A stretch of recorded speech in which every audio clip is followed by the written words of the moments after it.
Hello, YouTube.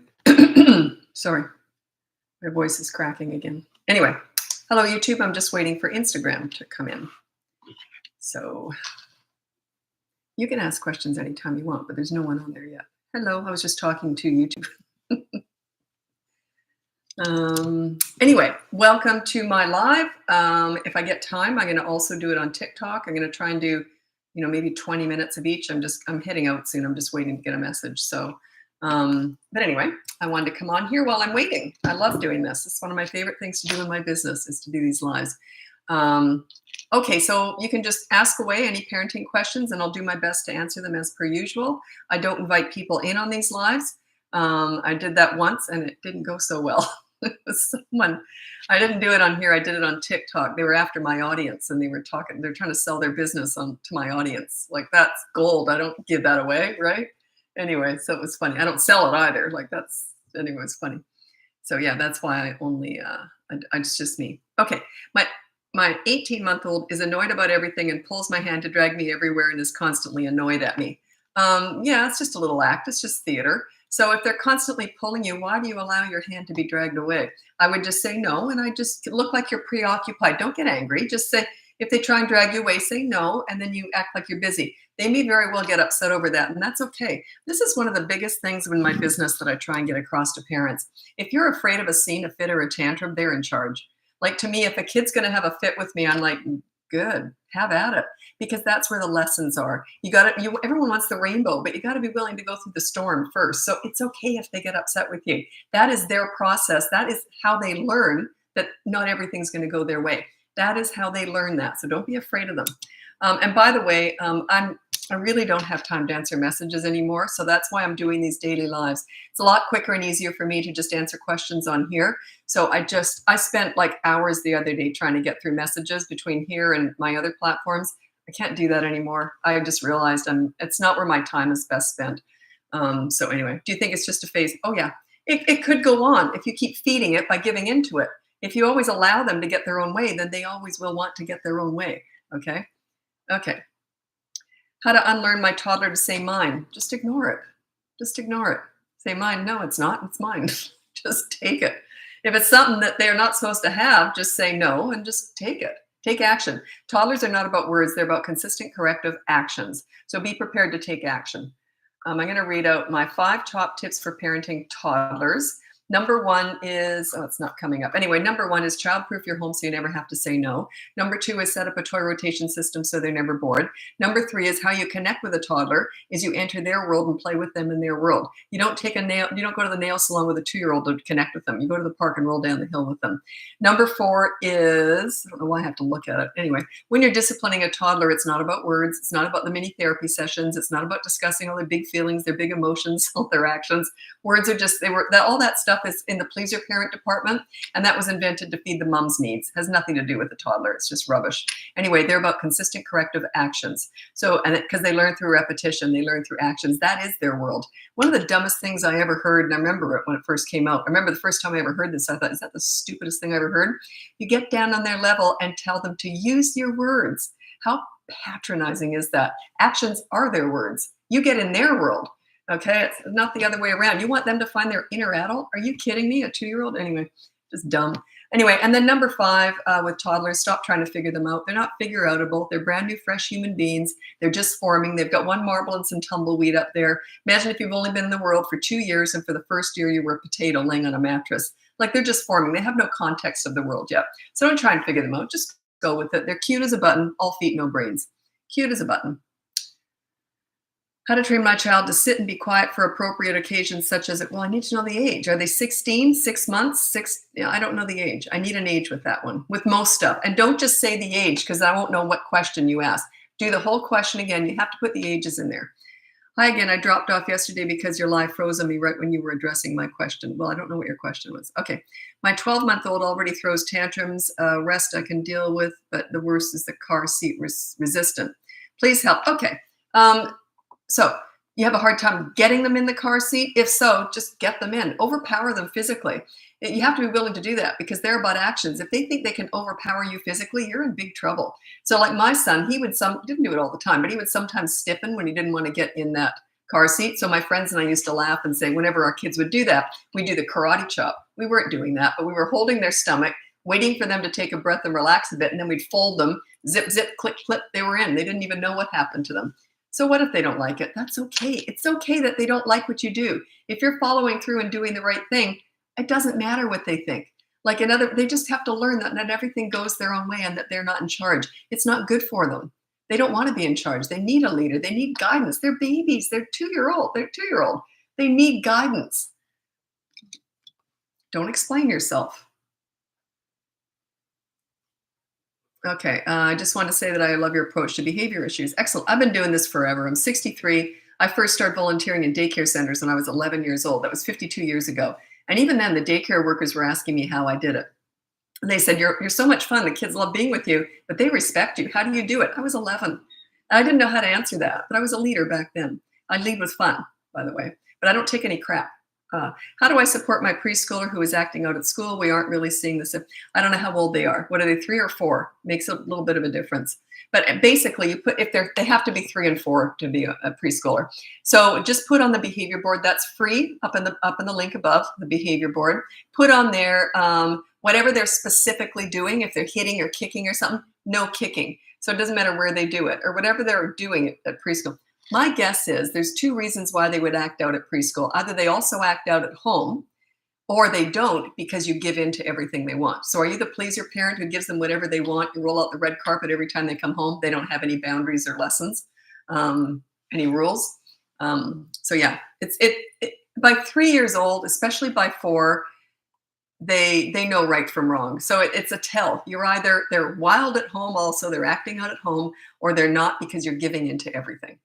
So you don't want to do that. It's not good for them. It's not good for them.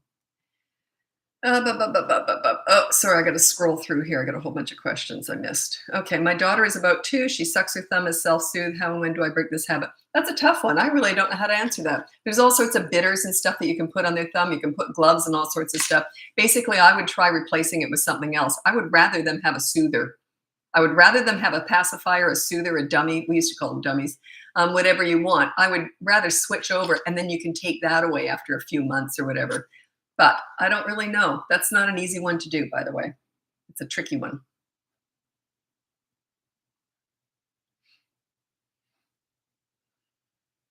Well, my 15-month-old cries and whines a lot when he does not have my attention. He hates the car seat. The only way to keep him still is the phone, which I hate doing, but it's so hard.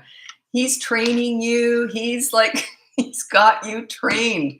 Yeah, so what if they don't like it? You got to be willing to go through a few scenes, fits, and tantrums to lay down the law, to teach them they can't have everything they want. So yeah, it's like you're just trying to appease him. You're like, if you do this, you're parenting through fear because you don't want the scene. Don't be afraid of the scene. You have to go through it. You have to go through the storm to get to the rainbow. You have to. Whenever I was looking after kids and they'd have a scene, or one kid I remember even threatened me, if you don't let me do that, I'm going to have a fit. And this was me. Bring it on. Like, you can't manipulate me. So yeah, and I don't even remember if the kid had a fit or a scene because he probably just went, oh, that didn't work. So yeah, you can't be afraid of them. You're afraid of your child. You're afraid of your 15-month-old. You can't be. You have to go, well, this is a lesson here. I'm just teaching them they can't have the phone when they're in the car. So what if they have a fit? That's okay. It's okay that they have to let them learn how to process. They can't always have their own way. If you're not willing to let them learn that, good luck in the future. Boy, it's just going to get worse and worse. Oh, you're not going to like my answer with this one. What are your thoughts about advanced learning for a 1.5-year-old, for example? Yeah, I'm not into accelerated learning at all. They got enough time to learn all that stuff. Why would you rush it? Plus, when they do start school, they're going to be bored because they already know all that. I've never seen that be a good thing. I just haven't. I've been working with kids for decades. I wouldn't do it. I just wouldn't do it. Let them go to the park. Let them pick their nose. Let them, let them be just completely carefree without learning, because they still are learning through fun. So yeah, if you want to do it, fine, but I don't like it because I've seen kids who often go to school, oh, he's so advanced. He knows all of his alphabets and everything. That's not advanced. It's just mean that you taught him all that stuff earlier. Now he's going to be bored in school, and they often act out. So yeah. What's he going to do? What's he going to do at school? By the way, that's my personal opinion, not so much my advice. But a lot of what you get is my personal opinion. But that's not necessarily true. A lot of it is just my personal advice. I don't like it. Um, how do you get through to 7-year-old girl it's damaging to lie? Oh, you're trying to teach her philosophies. No, you don't do that. You teach her rules and consequences. You lie, there's a consequence. It's like, okay, it's like with speeding. Let's say you like speeding, okay, not crazy speeding, but you like speeding, and the police never had any tickets. There were no tickets, but they discussed with you it's dangerous to speed. Would you still speed? Or is it the ticket? Is it the consequence that stops you? Think about it. You're expecting too much from a 7-year-old. It's just the philosophy of it. Yes, I shouldn't lie. The philosophy said, the reason behind it, that does nothing. It doesn't do anything for us either. If the government said, you really should be paying your taxes, and here's the amount you should be paying, you don't have to, but we really think you should. Here's the reason behind it. Yeah. You're trying to reason. It's not good. Okay. 3-year-old whining about everything. It is by 3 years old, they can learn not to. It's learned behavior. So what I would do, it means it's worked in the past for sure. Like if a kid whined with me, I'd go, yeah, I don't answer that. And they would learn very quickly. So I would say, if you talk like this, I want that, you'll get nothing. But if you say, may I please have, the answer still may be no, but I'll respond to you. Okay. And they eventually learn. You have to say, there are only 3. You might have to say that a few times. Yeah, just ignore the crazy, reward the calm. And whining is in the crazy department. Whining is like, there's 3 things I often, tantrums, whining, and screaming. Those are 3 things that you try to ignore, and you teach that that's the crazy zone. You reward the calm, not the crazy. But it takes time. Everyone wants that. What do I do? What do I say to them today that they will never whine again? It's ridiculous. It doesn't work that way. You got to put in the work. You got to go through the storm to get to the rainbow. It's short-term pain for long-term gain. You got to invest in your kids. If you don't do it now, when are you going to do it? You don't want to hire me in the teen years. I specialize in teenagers. Trust me, you don't want to hire me in the teen years. It is hard.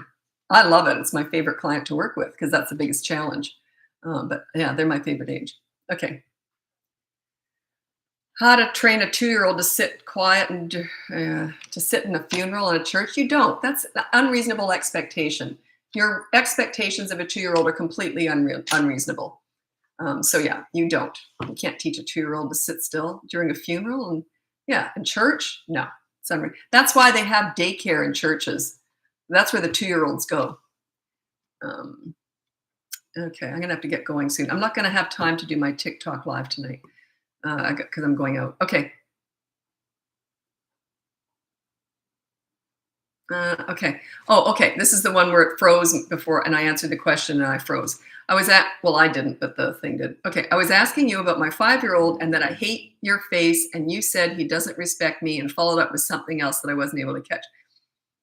Oh, that would have been the one 5-year-old that he just doesn't respect you. So you got to work on your leadership skills. That's the easiest thing I could tell you. I just did a whole bunch of videos for my boot camp course. Like on the course. But anyway, the boot camp course teaches you how to be a leader. You lead, they just don't talk like that. They don't disrespect you. Everyone wants to fix their kids. You don't. Now, I've worked with hundreds of kids, hundreds of teenagers, troubled, violent teenagers. I always managed to get respect. Was it just luck? Was it them who respected nobody? Why was I able to get respect? Was it me or was it them? It's me. I don't fix kids here. They're not broken. They're just following your lead or lack of it. So I know how to lead. I know how to bring out the best in kids. I know how to make them like themselves, have pride in themselves, and to have high self-esteem. That's what I do. When you're the source of that, they're all over you. They want to please you. And with teenagers, they just don't want to disappoint you. So work on yourself. Check out my boot camp course, or at the very minimum, check out my free behavior board. That is the boot camp course. The first 3 weeks of that course is behavior boards. And a lot of other stuff goes in there too. But the behavior board is that's the beginning of all this. Do you still use corrective actions with 3 or no, I don't. My daughter just turned 3. Yeah, no, I use the behavior board. I use rules and consequences. You can still use corrective actions. Like obviously, if they grab something from someone, I would still take it away and say no. But you want to move into the behavior board. Yeah. Actually, in the course, the boot camp course, weeks 1, 2, there's 5 weeks. Weeks 1, 2, and 3 are 3 different behavior boards. You'll have 3 of them. You never go past 3 behavior boards, or you can have wallpapers of behavior boards. So you only go to 3. That's enough to concentrate on. Week 4 is the in-the-moment discipline. I never used a behavior board. I used in-the-moment discipline. Something like this. Hey, I didn't like what you just did. Here's what's going to happen. And so I'd have a consequence. And I'd say, do you understand? I never say, do you like it? Because they're going to say no. Say, do you understand? Oh, okay. Yeah, fine. And then it works out. That's the in the moment discipline. But you got to work up to that. You got to know how to, you got to find your body language, your tone of voice, your attitude, your confidence. That's what you're working on with the behavior board. That's where you learn all that. You start to learn how to do that. And then by week 4, a lot of body language there. Yeah, I didn't like what you just did. Let me think. Yeah, what we're going to do. So we're going to discuss it after dinner because you know there's going to be a consequence for that. Do you understand? And then you discuss it after dinner. Kids pick up on that energy. There is zero emotions when you're disciplining. Zero. It's a business transaction. The rest of the time, I was a crazy lunatic. I was nuts with my kids and other kids. I use fun and humor when I'm working with kids. That's my power. And but I don't take any crap either. But they want fun Lisa or fun mom. So that's my power. You want to be fun 99.9% of the time, but the discipline should be a very tiny part of parenting. It's that very tiny part. Didn't like that. We'll discuss it after dinner. Something like that. It's a lot more to it. But anyway, something like that. And then say, okay, so you want to go to the park now? See, you don't linger with it. You just get it done. It's like a business transaction. Then you have the consequence and they do it or they don't. If they don't do it, then you take something away from them. They learn. They just do. But it's the discipline should be a very tiny part of parenting. It should be fun and connecting and bonding with your kids. That's 99.9% of parenting is being fun, connecting with them, be a safe place to land. They'll tell you everything. You become the source of their confidence, their pride, their high self-esteem, and they like themselves because you are leading. Children who don't have a leader are really at a loss. They're very vulnerable out there in the world. They're very susceptible to peer pressure, bullying, the drug dealer on the corner, the internet, the Kardashians. You get the idea. Kids desperately need, crave, and want a leader. If you're not that for your children, they're going to search elsewhere for it, and they'll find it. People ask me why teenagers are my favorite age. Because when you know how to deal with teenagers, they are the most fascinating human beings. They're turning into adults. It's just fascinating to watch. When you know how to get respect, get all that pesky attitude out of the way and all that. When you know how to get respect with a teenager, it's mutual, right? Yeah, it was my favorite age. Love teenagers. Okay, your approach to tantrums, throwing, hitting, etc., all has worked for my 2-year-old. It just works. It just does. Thanks very much for supporting that. I know a lot of people hate the way I talk about tantrums. That's why I keep talking about it. There's 2 things that are really controversial that I talk about that a lot of people come at me with hate. That's why I keep talking about them. You know, I love shaking things up because I believe in what I do. I know it works. I've been doing this for 52 years. Tantrums and timeout. You ignore tantrums and you never do timeout. I think it's mean. Hate timeout. Okay. But it's controversial. A lot of people like it. But yeah, I don't. Never done it. No, I would never do it. I think it's mean. Okay. How do you get a 2-year-old to eat vegetables? I'm not a nutritionist, so I can't talk about that. But what I can talk about is what I did with my kids. I'm a health food nut. I always was. I'm more so now than ever. But when you've got a family, you kind of let a lot of stuff go. But I could sneak in pureed spinach, pureed everything. I could sneak that into anything. You think I had normal pancakes? I made everything from scratch too. You think any of those pizzas, pancakes, cookies were full of sugar and oil? No. I was very good at sneaking healthy stuff into anything. So yeah, look, just start thinking, what could I puree and smash into that pizza sauce? My son, the first time he went out and had pizza, he said, it was really weird, Mommy. He said the sauce was red. And I was just chuckling because I always put spinach in my pizza sauce. And so it was brown. He thought red pizza sauce was weird. So yeah, it's extra work, and I hate cooking, but I made everything from scratch. We never had any junk food in the house. So they knew if they didn't eat their dinner, their vegetables, there was no ice cream or potato chips in our house. So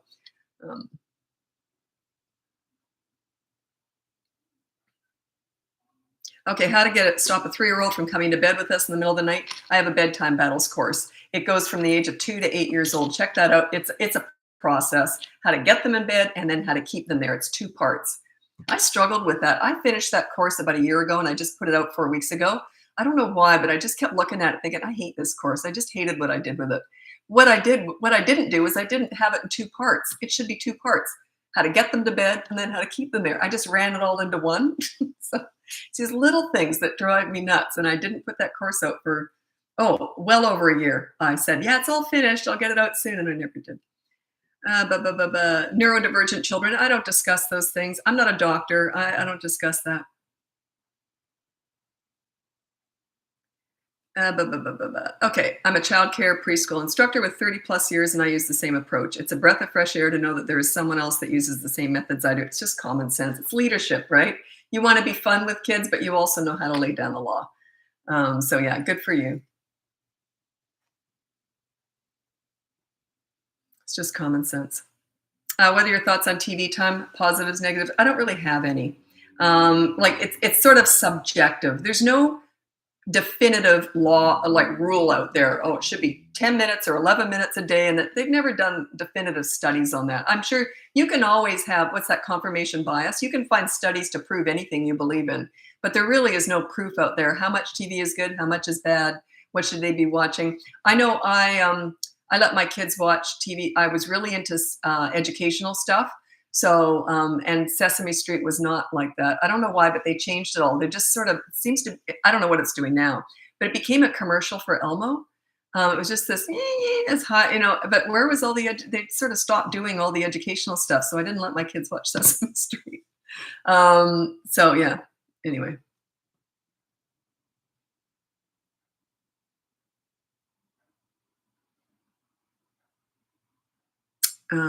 Whoops.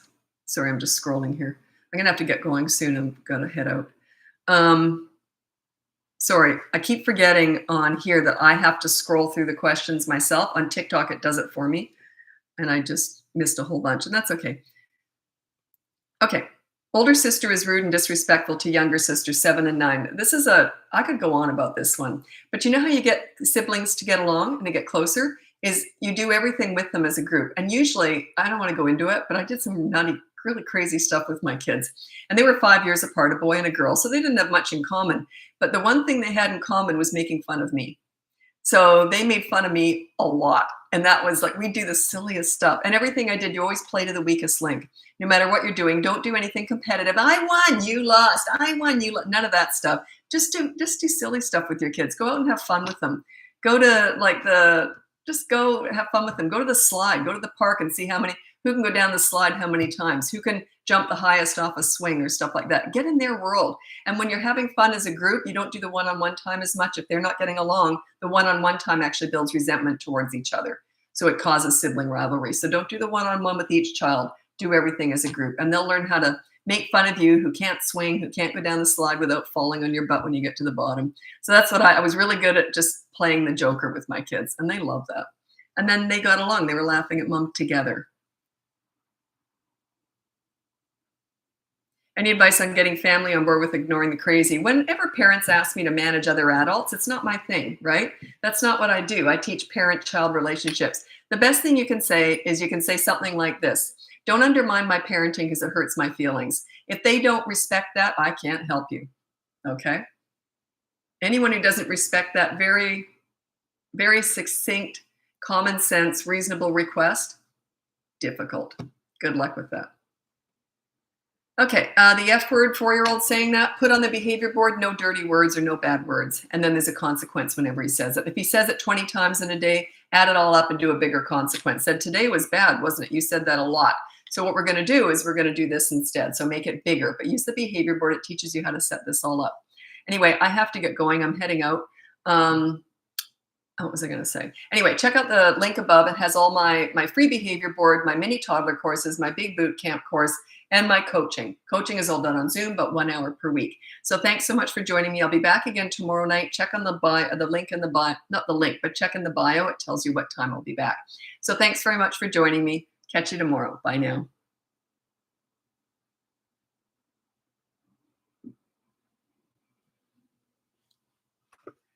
Okay.